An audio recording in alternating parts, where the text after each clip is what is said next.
Olá, nós estamos no estudo de número 7 da série Creio e Sou Ensinado, que espelha o Sermão do Monte de Jesus.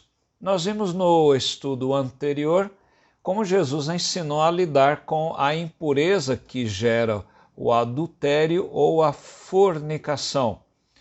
Vamos estudar nessa terceira antítese de Jesus, das 6, quando Jesus diz: vocês ouviram o que foi dito aos antigos, eu, porém, lhes digo. A nossa referência de hoje está em Mateus 5, 31 e 32. Jesus disse também: foi dito, aquele que repudiar a sua mulher deve dar-lhe uma carta de divórcio.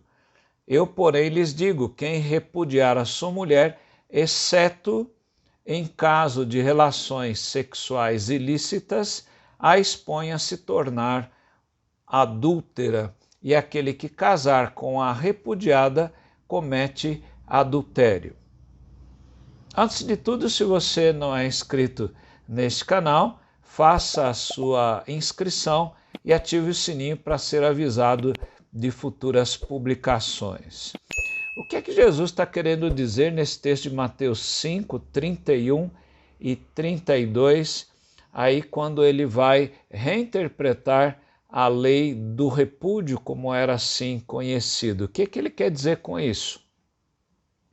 Veja que o problema no tempo de Jesus, na sociedade judaica que tinha o sistema patriarcal, onde o homem decidia a maioria das coisas, ele está falando sobre a facilidade nos seus dias a respeito do divórcio, o divórcio por qualquer motivo, né? E, entretanto, Jesus mostra que o único motivo para que o marido desse, então, a carta de divórcio ou a carta de repúdio, né? Como era conhecida, deveria ser essa, exceto em caso de relações sexuais ilícitas, como diz Jesus aqui no verso 32. Para Jesus, se não houvesse esse motivo, o marido despojante faria com que a mulher que foi despojada pela carta e se casasse com outra pessoa, ela se tornaria adúltera e o seu companheiro também perante a lei. Quais as lições que nós poderíamos tirar para nós como discípulos de Cristo hoje? Veja que Jesus está mostrando como prevenir a dissolução dos laços do casamento, como hoje é usado o divórcio, mostrando que os crentes não precisam chegar de fato a uma separação, mas eles podem ser vitoriosos no casamento desde que obedecidas a alguns princípios da palavra do Senhor nosso Deus. E como é que fazemos isso? Primeiro, afirmando os princípios de Deus, os princípios de Jesus. É um erro pensar que duas pessoas possam viver sem princípios. Note que ficar ou morar junto nos dias de hoje são práticas que não expressam o que Deus quis para a vida de duas pessoas que Ele criou. Note que até para que o ministro presbiteriano realize uma bênção nupcial, está aqui no artigo 19 dos princípios de liturgia, o texto diz que é imprescindível que o ministro celebrante tenha a prova de que o casamento foi celebrado de acordo com os trâmites legais, isto é, ele foi celebrado no cartório por um ministro de paz, ou então o próprio ministro ele se faz como ministro de paz e ele registra então a bênção nupcial de casamento, que é assim chamada, ali no cartório. Veja que Jesus afirmou o casamento quando ele foi perguntado sobre essa lei do repúdio em Mateus 19. Lá nos versos 4 a 6, o texto diz, quando Jesus fala, vocês não leram que o Criador, desde o princípio, os fez homem e mulher, e que disse, por isso o homem deixará seu pai e a sua mãe e se unirá à sua mulher, e a mulher fará a mesma coisa, deixará o seu pai e a sua mãe, tornando-se os dois uma só carne. E olha o que Jesus diz, de modo que já não são dois, porém uma só carne. Portanto, ninguém separe o que Deus ajuntou. Então, o que Jesus faz?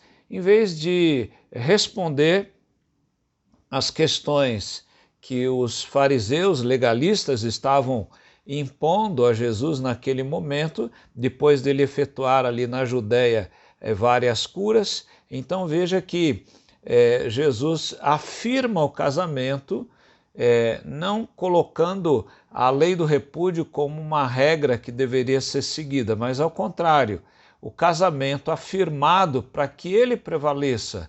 O importante é o princípio, o importante são os cônjuges viverem o princípio de Deus, né? E Jesus, ele diz que de modo que não são dois, uma só carne, e que ninguém separe o que Deus ajuntou. O texto interessante é de Hebreus 13, no verso 4, quando o autor aos Hebreus diz, digno entre todos seja o matrimônio, bem como o leito conjugal sem mácula, porque Deus julgará os impuros e adúlteros, né? Então é importante ser algo digno entre todos. Então nós temos que afirmar o casamento nos dias de hoje, quando muitos casais só estão pensando em ficar com, morar com. Então nós precisamos mostrar, as pessoas não podem viver sem princípios, mas é o princípio do casamento que vai dirigir a vida do casal e não o contrário. Muitas pessoas pensam que é o amor que dirige o princípio, mas na verdade é o princípio que dirige o amor do casal. Em segundo lugar, não só afirmando o princípio, mas também sendo fiel ao cônjuge. Esse é o princípio básico do casamento, a fidelidade do casal. A fidelidade um ao outro e a fidelidade a Deus, o sentido horizontal e também o sentido vertical. Hoje se separa por qualquer motivo. Entretanto, na Igreja Presbiteriana do Brasil, a igreja entende que só existem dois motivos bíblicos para a separação de um casal: a infidelidade por adultério e a deserção, que é chamada irremediável por uma das partes, tanto o adultério quanto a deserção por uma das partes, não é?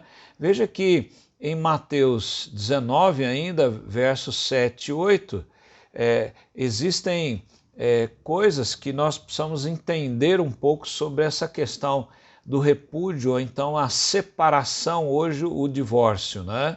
Veja, o texto diz que os fariseus perguntaram então a Jesus, quando ele afirmou o princípio do casamento, então por que Moisés ordenou dar carta de divórcio e repudiar a mulher? Jesus respondeu, foi por causa da dureza do coração de vocês que Moisés permitiu que vocês repudiassem a mulher. Mas olha o que ele diz, mas não foi assim desde o princípio. Então qual é o ideal do Criador? Qual é o ideal de Deus? É que não haja a separação. Não havendo adultério ou deserção, esta fidelidade ela se estende ao cônjuge até que a morte separe um dos dois, né? Então veja que existem muitos casos em que as pessoas se separam pela violência doméstica, por alcoolismo ou drogas, isso é muito comum nos dias de hoje.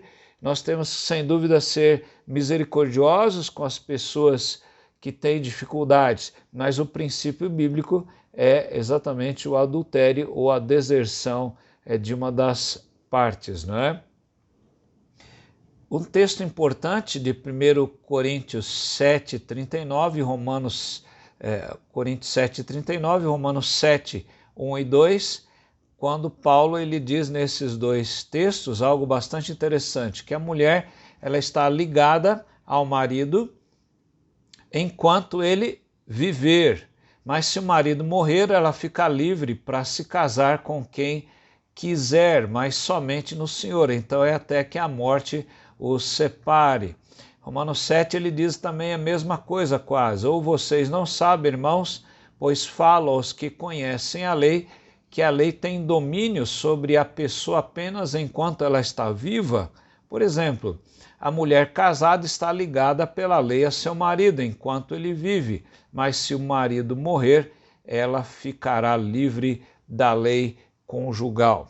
Note que pelo símbolo de fé da Igreja Presbiteriana, o casamento é uma legítima e indissolúvel união de um homem com uma mulher conforme a ordenação de Deus. E o compromisso feito diante do altar de ser fiel, de honrar, de sustentar, de cuidar e outros compromissos que muitos casais fazem os seus próprios compromissos bíblicos hoje, deve ser levado às últimas consequências.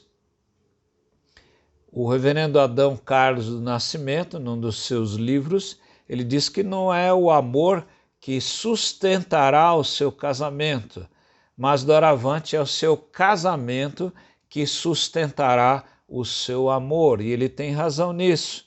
E é por isso que a palavra de Deus o encoraja a você ser vitorioso no seu casamento. E se você não é ainda casado, você esteja orando pelos seus pais, seja orando pelos seus parentes casados, pelos irmãos da igreja, para que sejam vitoriosos no casamento. Sem dúvida, o casamento é um local dos grandes dramas da sociedade e nós precisamos trabalhar dentro do lar, visando minimizar todos os danos que são causados pelas guerras e pelas lutas dentro do lar. Mas eu encorajaria você, antes de pensar em uma separação, você observar o ponto de vista bíblico, se você é casado. Se você não é, não sugira a ninguém que se separe, porque o ponto de vista de Deus não é esse. É até que a morte o separe, não até que a primeira briga aconteça. Então veja, o que nós podemos fazer é orar pelos casais, é pedir que a misericórdia do Senhor esteja sobre eles, que você seja vitorioso no casamento ou então encoraje outras pessoas a serem vitoriosas nos seus casamentos. Que Deus o abençoe e guarde. Amém.